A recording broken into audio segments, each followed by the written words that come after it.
Anyway, Hong raised another nearly 35 grand the same day while joining Mike from PA Stream. An account banned from Twitch several times. Her appearance came one day before the end of a fundraising period. Candace up until July 15th submitted a campaign finance report covering activity from January 1st to June 30th. Hong spoke with Piker for about 90 minutes discussing policies on her platform, the departure of Milwaukee Bucks, Giannis, the Act 10 era of Wisconsin politics, Madison's restaurant scene, and whether a Democratic Socialist is viable in Wisconsin. The person who wins the most votes is the most electable, Hong said. Wisconsin conservatives seized on Hong's appearance with Piker, including Representative Tom Tiffany, who's the Republican frontrunner in the governor's race. Conservative radio host Dan O'Donnell said Piker just might be the only person on earth crazier than she is. Critics have called Piker anti-American and anti-Semitic. In comments from 2019, Piker had said, America deserved 9/11, later calling his remark inappropriate. Piker recently said he would vote for Hamas over Israel every single time. Comments condemned by the American Jewish Committee, a U.S. House resolution, blah, blah, blah. So they just like slap on all of that over and over again. In June, Piker was blocked from entering the United Kingdom, where the government determined his presence may not be conducive to the public good. Piker and his local commentator, Bachank Uyghur, said they were banned for criticizing Israel, the BBC reported.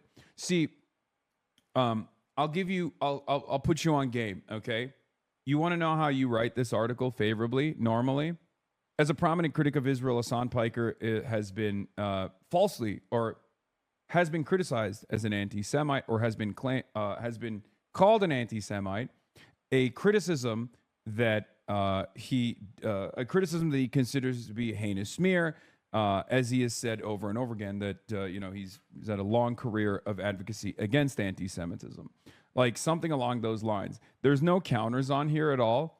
You know what I mean? You could add on Jeremy Corbyn or Zach Polanski, also including numerous other advocacy organizations in the UK, roundly condemning this decision when talking about the British, the British ban, because it was an unbelievably controversial ban that no one in the UK actually agreed with, so much so that even ops of mine, like even pro-Israel publications like the Free Press, criticized the British government for doing this, right? But they don't mention any of that. They don't do balanced coverage on this stuff because balanced coverage would imply the hollow nature of these criticisms and how ridiculous it is. Francesca Hong willingly appeared on a live stream with someone who has said America deserved 9/11, praised Hezbollah terrorists, and claimed it doesn't matter if rapes happened on October 7th. Tiffany said in a statement, if any other Democrat candidates for governor refuse to condemn these statements, they're making one thing clear. This is the extremism the Democratic Party fully embraces. Spokesperson for Sarah Rodriguez, considered one of the frontrunners, said the campaign had no comment on Hong's appearance with Piker. Democratic candidate Mandela Barnes also didn't comment. Milwaukee County Executive David Crowley was the first to say he would not appear with Piker if invited. Who the fuck is Milwaukee County Executive David Crowley? Bitch, who the fuck is inviting you to the broadcast? Who invited you? Who are these people? Where are these people coming from? They're like, oh, dude, listen, I'm not coming on to Hasan Piker. Oh, really? Guys, if someone were to give me $1 million, I'd say no as comment, dude. What is this?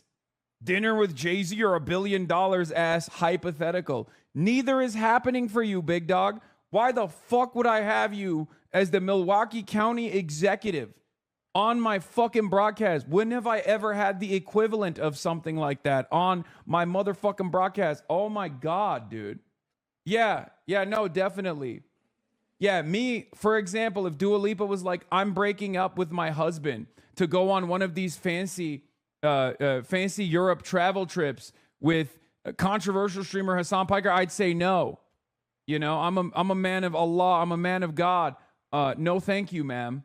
Yeah, that's not. You know, what do you mean? What the fuck is this dumbass? What the fuck is this dumbass statement? It's like chatters being like, I'm not coming on the broadcast. Chatters have a much higher likelihood of coming on the broadcast than the Milwaukee County executive. I'm open to all reasonable, pragmatic conversation about how to move our state forward, but Hasan Piker's statements are beyond the pale, and I would not appear with them if invited, Crowley said. This race isn't about who can generate the most viewers on live streams by making outrageous and offensive statements. In a statement shared by her campaign, Hong said she doesn't necessarily agree with every single statement Hasan Piker has ever made, but it is inarguable that he uses his massive platform to stand up for working class people, for trans people, for immigrants, for other marginalized folks. Hong says she specifically disagrees with Piker's 2019 comments about killing capitalists circulated by Wisconsin conservatives after Hong stream with Piker. I abhor political violence.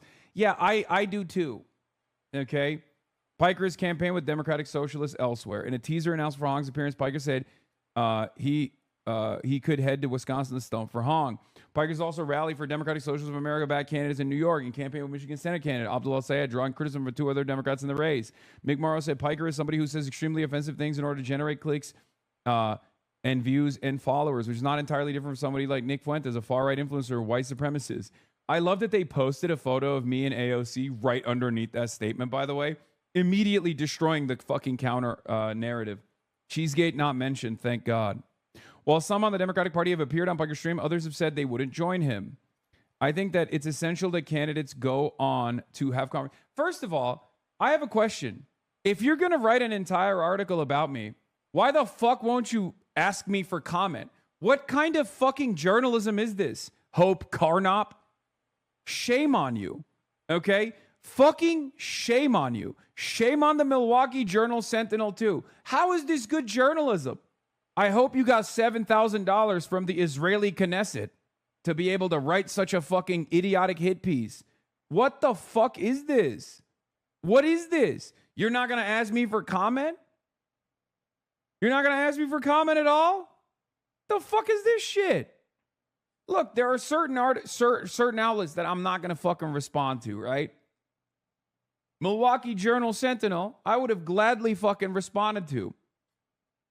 Anyway, look at the sequence of fucking losers, the graveyard of political campaigns that we have led that have openly criticized Hasan Piker. Like, suck my dick. Hong is among the 6 Democrats still competing for the nomination in the August 11th primary. Yeah.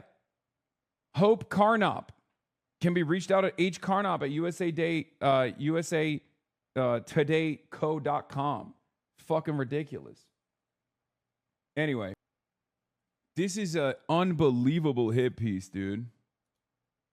At a critical moment when local news is more important than ever, this is how you choose to utilize your limited resources. Anyway, it's a tiny newspaper, but it's still good to show them a little bit of fucking criticism for doing this kind of thing, because it's like it's disgusting. What they did is like so silly. Same author, but with a puff piece for Hong's opponent. Yeah, who is Andy Mansky, the other Republican running for governor? Yeah, profile piece by Hope Carnop. Same fucking outlet. Seems to me like we know exactly which direction she's heading. I just think it's deeply unethical to do stuff like this. Florida AFL, like I'm saying this as someone who's very clearly not a part of, I'm an independent media personality. I'm a political commentator. I let my biases be known. I obviously stump for campaigns. It's very different than like what a objective newspaper is supposed to do. But I care quite a bit about making sure that we have reliable, objective news reporting at a time when it is critical, okay? It is the last bastion of defending democracy. I know we're going to talk about Florida AFL-CIO refusing to endorse Moskowitz and the only incumbent Dem in the state they didn't endorse. I feel the Larkin motion. I know we're going to talk about it. Yeah, like they added statements that Mallory McMorrow herself then backtracked on. It's just the same fucking copy pasta article over and over again. It's disgusting. It's nasty. I expect that from fucking dumbass slop tubers on the internet. I don't expect that from local newspapers. Okay? I don't expect that from local news media. Even the New York Post, before they write a hit piece, will reach out for a comment. You know? Even they abide by that standard. You can't be worse than the fucking New York Post, man.